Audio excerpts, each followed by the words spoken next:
Vous écoutez la leçon biblique de l'Église de la Science chrétienne indépendante de Plainfield, située à Plainfield, New Jersey, États-Unis d'Amérique. Leçon du dimanche 7 juillet 2019. Sujet: Dieu. Texte d'or, psaume. C'est Dieu qui me ceint de force et qui me conduit dans la voie droite. Lecture alternée, psaume. Oui, c'est en Dieu que mon âme se confie. De lui vient mon salut. Oui, c'est lui qui est mon rocher et mon salut, ma haute retraite. Je ne chancellerai guère. Sur Dieu repose mon salut et ma gloire, le rocher de ma force. Mon refuge est en Dieu. En tout temps, peuple, confiez-vous en lui. Répandez vos cœurs en sa présence. Dieu est notre refuge. Dieu a parlé une fois, 2 fois j'ai entendu ceci, c'est que la force est à Dieu.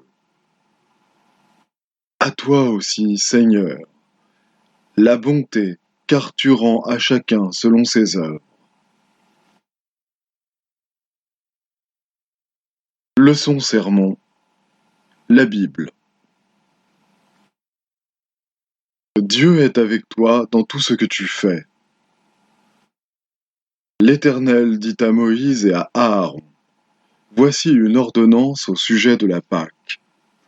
Et ce même jour, l'Éternel fit sortir du pays d'Égypte les enfants d'Israël, selon leurs armées. Moïse dit au peuple, souvenez-vous de ce jour où vous êtes sortis d'Égypte, de la maison de servitude, car c'est par sa main puissante que l'Éternel vous en a fait sortir. Mon peuple, écoute mes instructions, prêtez l'oreille aux paroles de ma bouche. Nous ne le cacherons point à leurs enfants, nous dirons à la génération future les louanges de l'Éternel et sa puissance et les prodiges qu'il a opérés.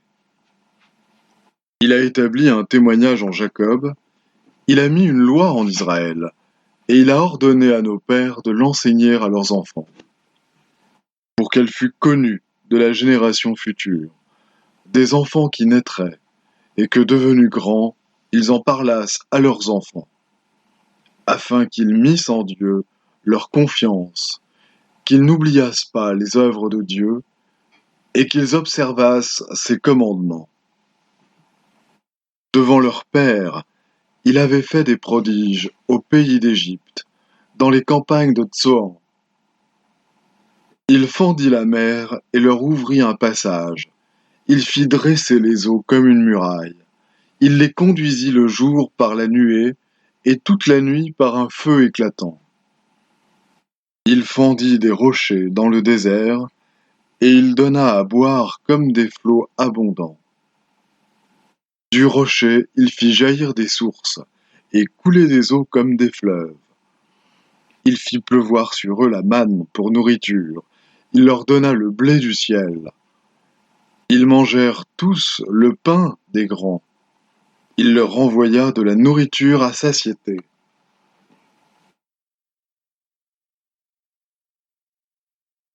Dans ma détresse, j'ai invoqué l'Éternel. J'ai invoqué mon Dieu. De son palais, il a entendu ma voix. Il m'a mis au large. Il m'a sauvé parce qu'il m'aime. Oui, tu es ma lumière, ô Éternel. L'Éternel éclaire mes ténèbres. Avec toi, je me précipite sur une troupe en armes. Avec mon Dieu, je franchis une muraille. Les voies de Dieu sont parfaites. La parole de l'Éternel est éprouvée. Il est un bouclier pour tous ceux qui se confient en lui. Jésus parcourait toute la Galilée, enseignant dans les synagogues, prêchant la bonne nouvelle du royaume et guérissant toute maladie et toute infirmité parmi le peuple. Alors on lui amena un démoniaque, aveugle et muet, et il le guérit, de sorte que le muet parlait et voyait. Toute la foule étonnée disait: N'est-ce point là le fils de David? Les pharisiens ayant entendu cela dirent: Cet homme ne chasse les démons que par Belzébul, prince des démons. Comme Jésus connaissait leurs pensées, il leur dit: Tout royaume divisé contre lui-même est dévasté, et toute ville ou maison divisée contre elle-même ne peut subsister. Si Satan chasse Satan, il est divisé contre lui-même. Comment donc son royaume subsistera-t-il? Et si moi, je chasse les démons par Belzébul, vos fils, par qui les chassent-ils? C'est pourquoi ils seront eux-mêmes vos juges. Mais si c'est par l'Esprit de Dieu que je chasse les démons, le royaume de Dieu est donc venu vers vous. Jésus priait un jour en un certain lieu. Lorsqu'il eut achevé, un de ses disciples lui dit: Seigneur, enseigne-nous à prier comme Jean l'a enseigné à ses disciples. Il leur dit: Quand vous priez, dites: Père, que ton nom soit sanctifié, que ton règne vienne. Donne-nous chaque jour notre pain quotidien. Pardonne-nous nos péchés, car nous aussi nous pardonnons à quiconque nous offense, et ne nous induis pas en tentation. Et moi je vous dis, demandez, et l'on vous donnera. Cherchez, et vous trouverez. Frappez, et l'on vous ouvrira. Car quiconque demande, reçoit. Celui qui cherche, trouve. Et l'on ouvre à celui qui frappe. Quel est parmi vous le père qui donnera une pierre à son fils s'il lui demande du pain? Ou s'il demande un poisson, lui donnera-t-il un serpent au lieu d'un poisson? Ou s'il demande un œuf, lui donnera-t-il un scorpion? À combien plus forte raison le Père céleste donnera-t-il le Saint-Esprit à ceux qui le lui demandent?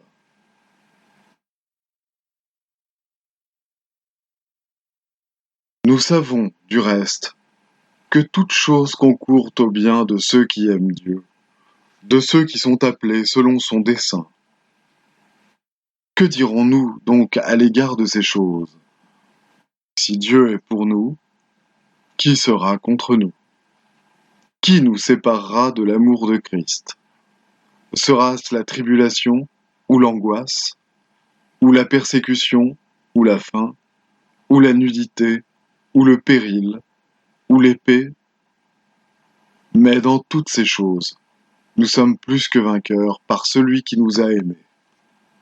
Car j'ai l'assurance que ni la mort, ni la vie, ni les anges, ni les dominations, ni les choses présentes, ni les choses à venir, ni les puissances, ni la hauteur, ni la profondeur, ni aucune autre créature ne pourra nous séparer de l'amour de Dieu.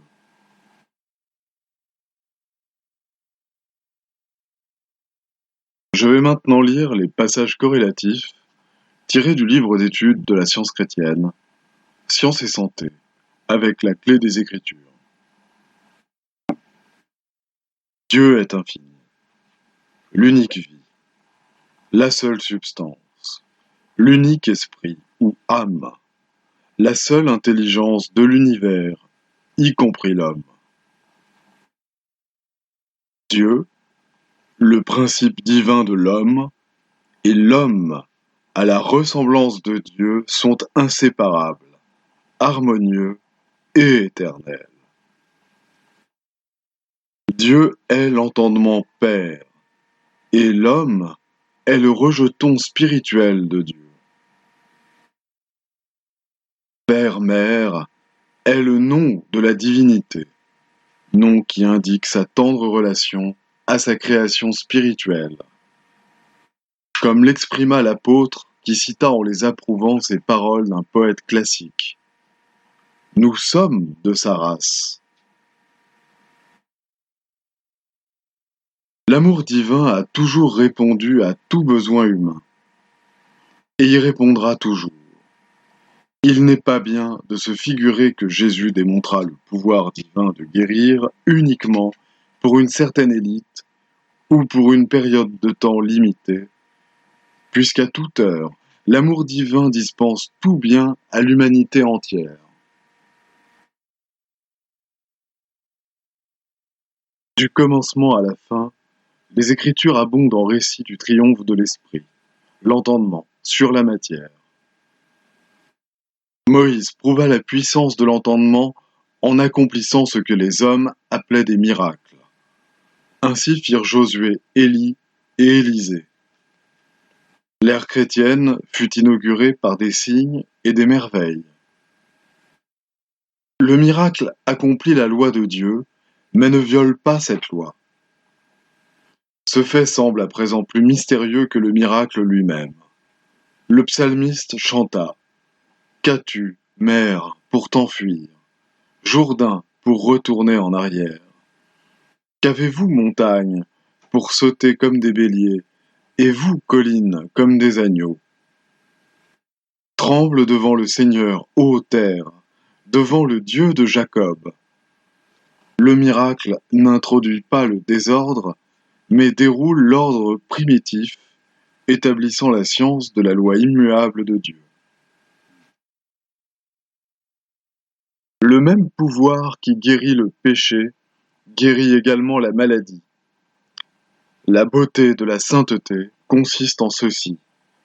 Lorsque la vérité guérit les malades, elle chasse les maux. Et lorsque la vérité chasse le mal, appelé maladie, elle guérit les malades. Quand le Christ chassa le démon de la mutité, il arriva que, lorsque le démon fut sorti, le muet parla. Il y a danger aujourd'hui à renouveler l'offense des Juifs en limitant le sein d'Israël et en demandant « Dieu pourrait-il dresser une table dans le désert ? Que Dieu ne peut-il faire ?»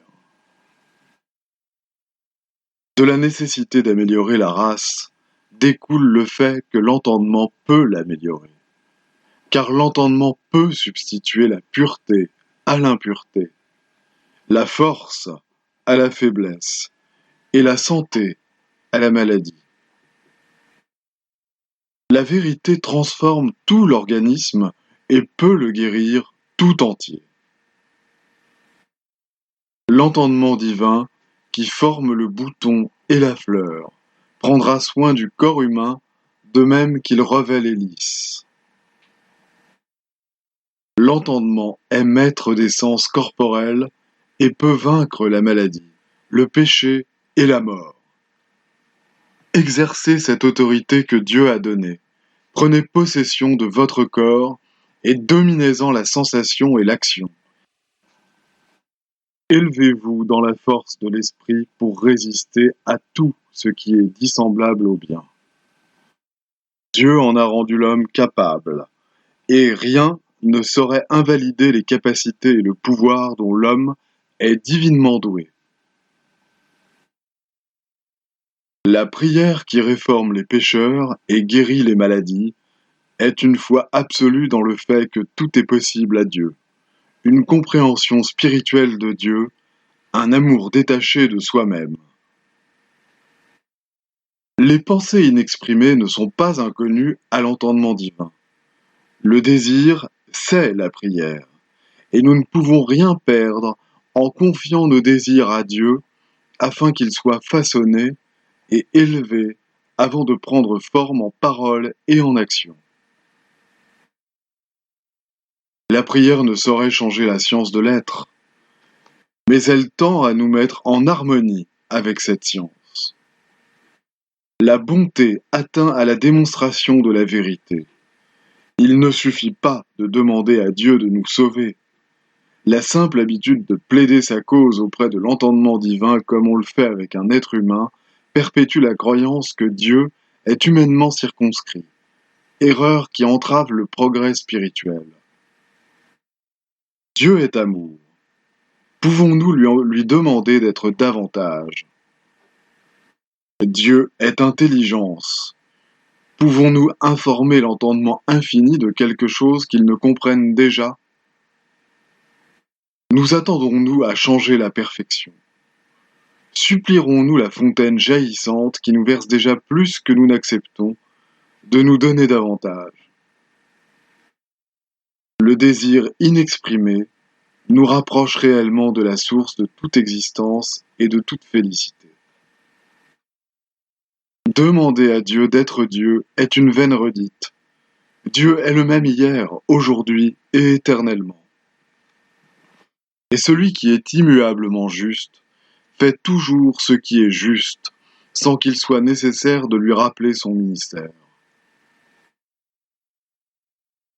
Ce n'est que dans la mesure où nous nous élevons au-dessus de tout ce qui se rapporte au sens matériel et de tout péché que nous pouvons atteindre à l'aspiration céleste et à la conscience spirituelle exprimée dans la prière du Seigneur et qui guérissent instantanément les malades. Laissez-moi vous donner ici ce qui, selon ma compréhension, est le sens spirituel de la prière du Seigneur. Notre Père qui es aux cieux, notre Père-Mère, Dieu, tout harmonieux, que ton nom soit sanctifié, unité adorable, que ton règne vienne, ton règne est venu, tu es toujours présent, que ta volonté soit faite sur la terre comme au ciel. Donne-nous de savoir que, de même qu'au ciel, ainsi sur la terre, Dieu est omnipotent, suprême. Donne-nous aujourd'hui notre pain quotidien. Donne-nous ta grâce pour aujourd'hui. Rassasie les affections affamées. Pardonne-nous nos offenses, comme nous aussi nous pardonnons à ceux qui nous ont offensés. Et l'amour se reflète dans l'amour. Et ne nous induis pas en tentation, mais délivre-nous du mal.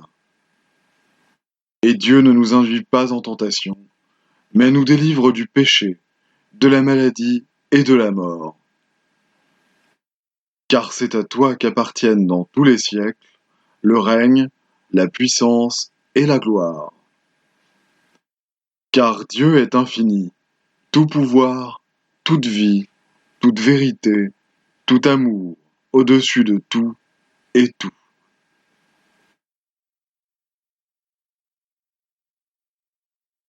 Je vais maintenant lire les devoirs quotidiens de Mary Baker Eddy. Prière quotidienne. Il sera du devoir de tout membre de cette Église de prier chaque jour. Que ton règne vienne, que le règne de la vérité, de la vie et de l'amour divin soit établi en moi et élimine de moi tout péché. Et puisse ta parole enrichir les affections de toute l'humanité et la gouverner. Règles pour les mobiles et les actes.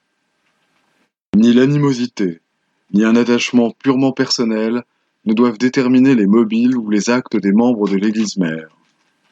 Dans la science, l'amour divin seul gouverne l'homme, et un scientiste chrétien reflète les douces aménités de l'amour, en réprouvant le péché et en manifestant un véritable esprit de fraternité, de charité et de pardon.